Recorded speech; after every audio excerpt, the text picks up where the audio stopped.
Hello world! Today I'm presenting you CrewNews. CrewNews is a Streamlit app designed for delivering an unbiased version of the news. I was a news junkie since I was a kid. Watching or reading news was more interesting to me than cartoons. But growing up, I realized the same topic always has multiple viewpoints, and they're rarely presented by one media provider only. You have to be open-minded to read multiple media providers. In reality, people like to label you as a left as soon as you mention you read a left-leaning media provider, and as a right as soon as you mention you read a right-leaning media provider. That's a problem for society. Media biases polarize us. CrewNews is here to solve this. How?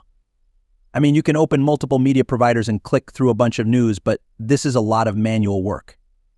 CrewNews uses advanced AI technologies to create an unbiased version of the news for a given topic by combining content from a diverse range of media providers from the United States.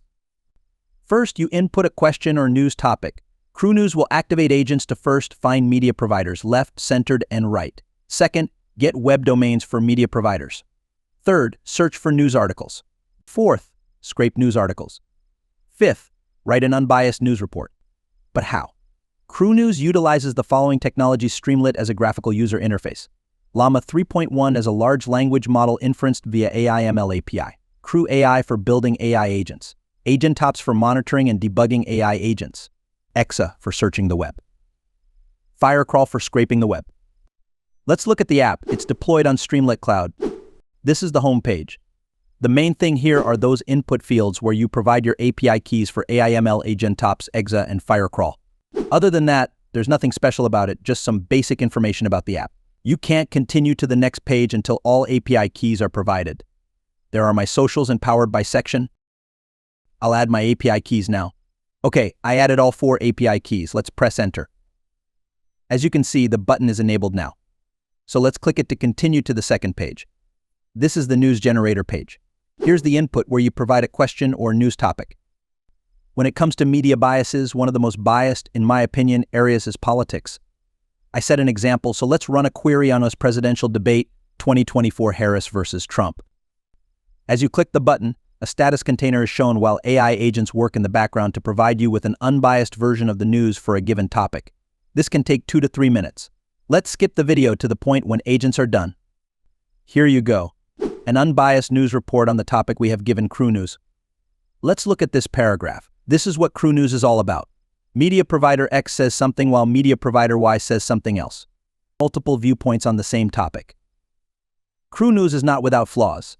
As you can see, it hit the context window of Llama 3.1, so the report is cut off. Consequently, there's no data about the costs. With some more agent prompting, this could be solved, but I stopped at this point since the goal, that is to unbiased news for a given topic, was achieved. Let's open the sidebar to see what was happening in the background. Let's scroll up and take a look at one of the previous runs. All this information is provided because we set the verbose parameter to true when building the crew of agents. When we click the button, the first AI agent named Senior Media Expert finds multiple media providers. Then, the second AI agent named Senior Web Domain Expert finds domains of these media providers. This way, AI agents are executed in a chain, each working on the task we have given them. Before I finish this presentation, I want to show an example of how AgentOps helped me cut large language model costs by 99.5%. At the beginning of development, my code was written in a way that one run costs $0.20. Using the AgentOps dashboard, I figured out that I'm not actually using the GPT-4o mini large language model, but GPT-4o, which is far more expensive. I thought I'm using the former because I set the mini version for the whole crew of AI agents. The problem was I didn't set the mini version for each AI agent.